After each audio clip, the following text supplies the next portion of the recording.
hasn't been found guilty. He's been accused.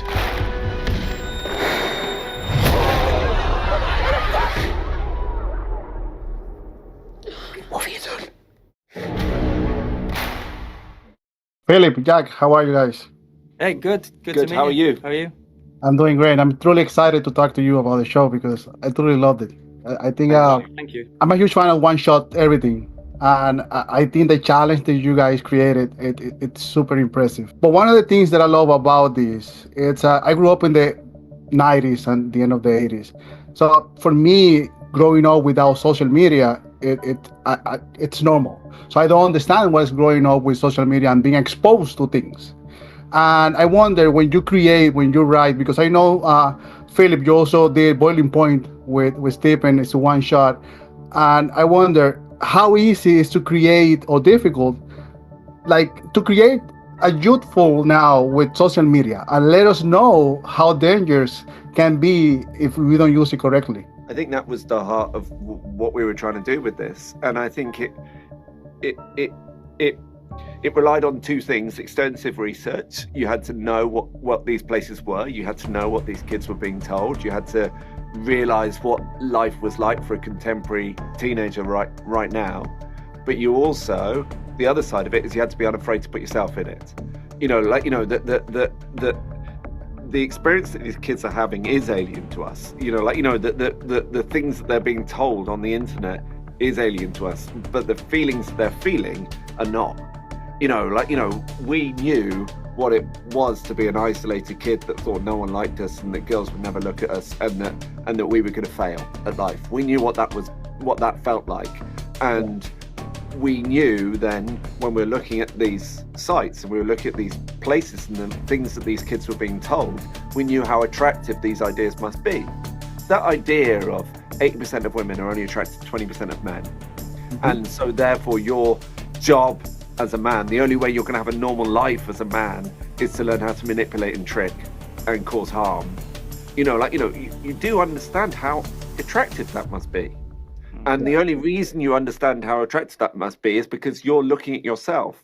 And one of the things I'm most proud of in this show is that Phil, Stephen and I thought a lot about ourselves as men. We thought a lot about the anger we felt, the rage we felt, and by channeling that into the script, we hopefully created something thoughtful that will provoke thought in audiences. Yeah, because you talk about violence, about how kids and adults manage violence and the exposure that they have. There's a beautiful conversation with Ashley character and his son about the language of social media, the language for post. Even now, I don't understand what that conversation meant, but I thought it was pivotal for everything. And how do you portray this on screen, not just in conversation, but just like in my mind, I have to go and Google, the significance of this. But the use of violence in kids and adults, how do you portray this? Because in the last episode, we see how Stephen deals with violence. In the first episode, we see how the police deal with violence. Then we see how Jamie deals with his violence, with his own inner demons. And I wonder how do you put this on screen?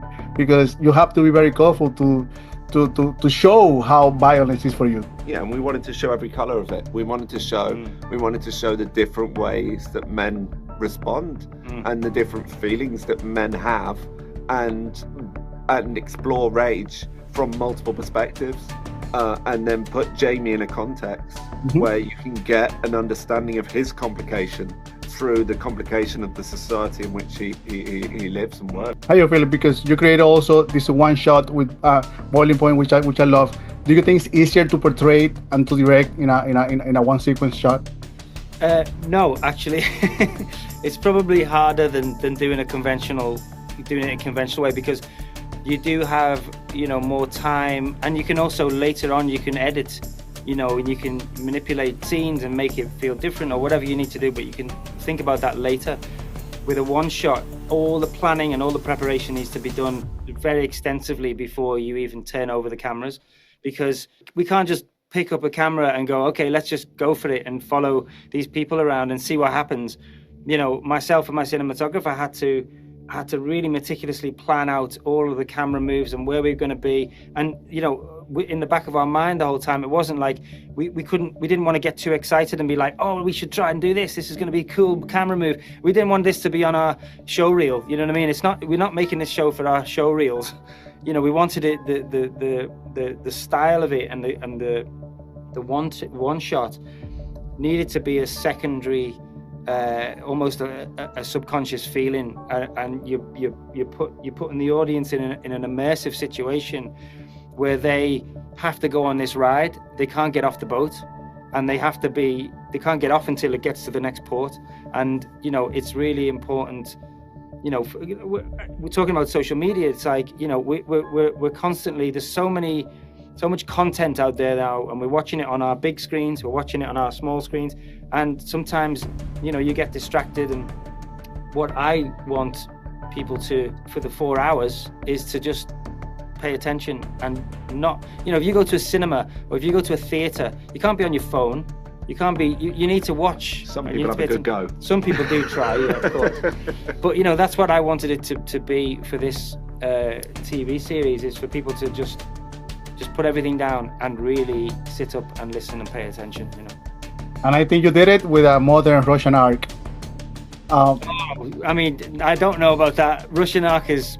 I know, but it's almost the same challenge, same logistics, same everything. Yeah. But thank you so much, and congratulations. Thank you.